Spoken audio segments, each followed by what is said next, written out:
guys, it's Emma, and I'm back today for you with another video. And today we are going to be doing the first of the 3 wrap-up videos that I will be doing, hopefully, annually. So, those 3 videos are going to be basically, the wrap-ups that booktubers normally do. For example, the best books of 2020, worst books of 2020, most disappointing books of 20, whatever you want to do. I'm doing 3 of those videos, and this is number 1 of those 3. This video, as you can tell from the title above, is the worst books that I read of 2020. Now, before we start, I just want a disclaimer. I mean no antagonism whatsoever towards any of these authors.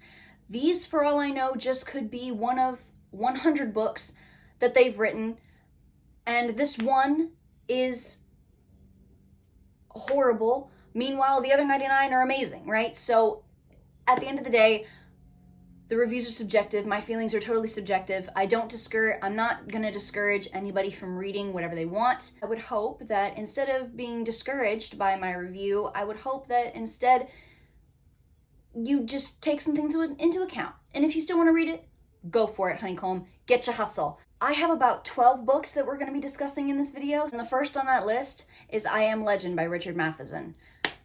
Listen, this book was written in like the 50s, and you can definitely tell. While it was scary in the beginning, it quickly lost its allure by the fact that all the main character really did was get shit-faced. And the thing that really turned me off was the fact that there was a really odd eroticism with the female vampires and the main character. For some reason, the main character, I guess he just didn't learn how to masturbate. For some reason, he just got so turned on by these dead women who want to literally kill him. It was just oddly sexual, and I didn't understand the need for it. I gave this book 1 star. I hated it. The movie for I Am Legend with Will Smith, I'm just going to stick with that one from now on. The second book that we're talking about today is The Damned by Renee Ahdieh. Listen, I was so excited to read this book. I said so in my mid-year book freakout tag that I really wanted to read this because I liked the beautiful. This book took whatever mystery and allure that the beautiful had and just destroyed it. The plot, compared to the first book, was really lacking for me. The main thing that bothered me about The Damned was the fact that it took such a nosedive from what The Beautiful was. Because The Beautiful was just, like I've said before, mysterious. We didn't know what was going on. The Beautiful kept us guessing. But The Damned, I felt like first just, it lost the mystery to it. And then I feel like it lost it even more because the author tried to expand the world, which props for her for doing, but it didn't hit the mark. I gave this book 1 star too, just because it was really disappointing. The third book that we have that I just hated was The Merciless by Danielle Vega. I like the fact that I didn't know where the plot was going. I will admit that. The ending was completely out of the blue. I didn't see it coming. However, the rest of the book was so infuriating for me. The main character of this book I found to be nauseatingly idiotic, all right? That she was either naive or just completely clueless. And I'm sorry, but I felt that the torture scenes were just purely for shock value. And if I'm going to be completely honest with you, I just tuned out at some points to where it was just white noise in the background just to get it over with. I gave The Merciless 1 star as well. And because this book was very popular during when I was in middle school, I can definitely understand why my graduating class specifically had a more violent streak. But yeah, I will not probably read another Danielle Vega book, if I'm going to be completely frank. Fourth book we've got to talk about is the Argonautica, The Voyage of Argo, Jason and the Golden Fleece, whatever you want to call it, by Apollonius of Rhodes. I really liked being thrown back into the world of Greek mythology. I missed it since I haven't read the Iliad in a while. I did not finish this book. However,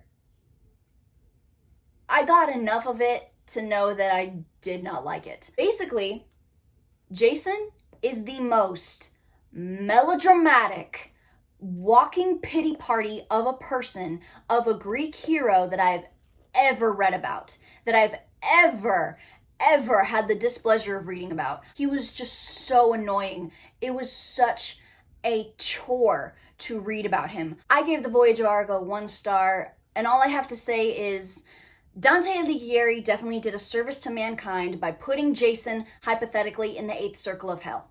Thank you and good night. The 5th book that we're going to talk about is Artemis by Andy Weir. Listen, I read this book after I read The Martian by the same man, and this book was written, I believe, 3 years afterwards. What happened? A colony on the moon? That's awesome, all right? I loved the world, all right? The world building was awesome, but the writing drove me nuts. We are being narrated through the point of view of a 17-year-old girl, I believe, and for some reason she cusses like every sentence. It's kind of like how adults think teenagers talk, where they think that they just drop an F-bomb every 2 sentences or like every 2 words. It was very annoying and slightly problematic. There's a quote from in here that lives rent-free in my mind, unfortunately, and it is, "He was as blonde as a Hitler wet dream."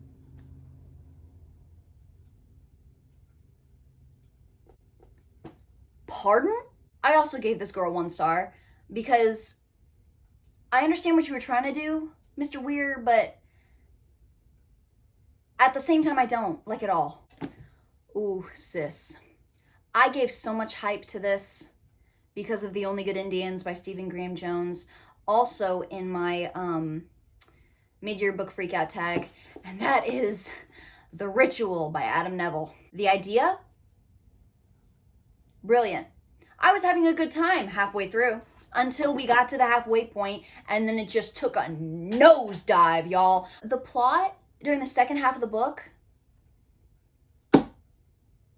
where did it go? Can you see it? Like, where was the logic? The writing, sentence fragments, and run-ons, all right? Which I was a little peeved about, okay? Because as a second grader, I was scolded for doing that. I gave The Ritual 1 star because the second half of the book was just, in my opinion, utterly ridiculous. The movie, in my opinion, way better than the book. And I'm just gonna stick to the movie from now on. Oh goodness, all right. The 7th book that we're gonna be talking about is one that I read as an ebook, and it is Tiger's Curse by Colleen Houck. Straight off the bat, this book was over 500 pages long. It didn't need to be that, all right? Didn't need to be that long. The general idea was really cool. It was kind of like a Beauty and the Beast kind of idea. Other than that, there's nothing really positive I can say about this book, at least coming from me. Strictly because, first of all, the plot made practically no sense. It was extremely convenient. The fact that a lot of Hindu mythology and Hindu culture was taken and almost watered down in this book was a little sus to me. Also, the main thing that was very suspicious to me was the fact that a white American girl would be the savior of India. Check me if I'm wrong, but that just don't make sense, honeycomb. Also, you had another Lara Jean for me. The main character was supposed to be 18. She acted like she was 12. I gave Tiger's Curse 1 star, and I'm honestly very surprised that I was able to work through that. I unlocked willpower I didn't even know I had. Oh, goodness gracious. All right.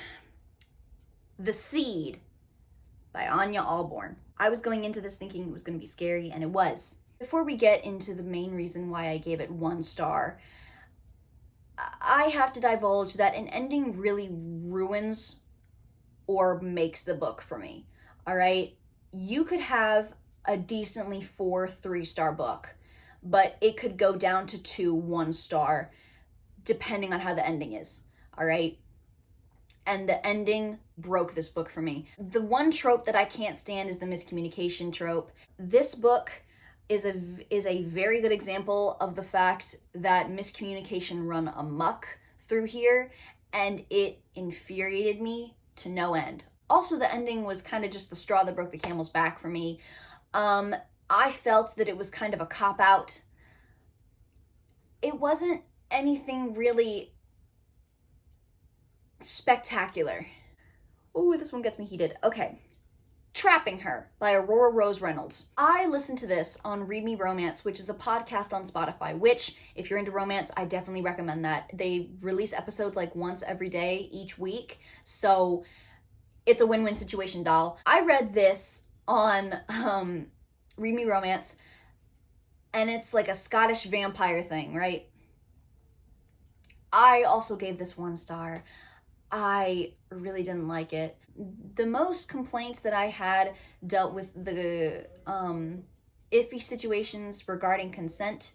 Why are we romanticizing love interests like Cameron? She literally goes, "Get off of me," and he grabs her closer and goes, "No," and proceeds to kiss her. Why are we romanticizing guys like this? This is exactly why guys think that girls like persistent guys. And I mean, not persistent as in like normal persistent guys. I mean guys that think this is persistent. This of the male species is not persistent. This is not consensual, all right? And it's not cool. I just had a big problem with him. The fact that he, first of all, carried her everywhere. I was like, can she not walk?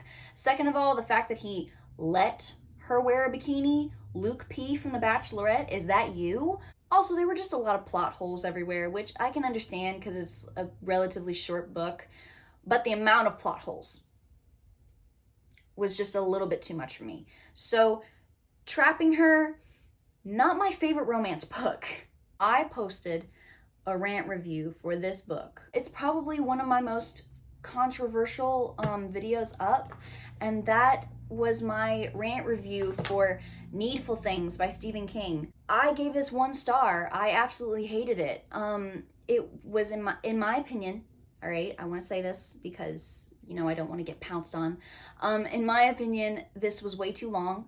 Every time I think of Needful Things, all I think of is the analogy, trademarked, and if you want to know what the analogy is, go ahead and check out that video. The violence, I thought, was a little bit unnecessary.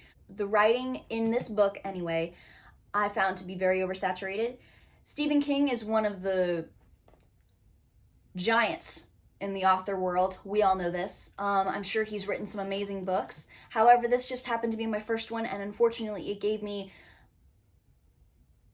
a bad start to reading Stephen King.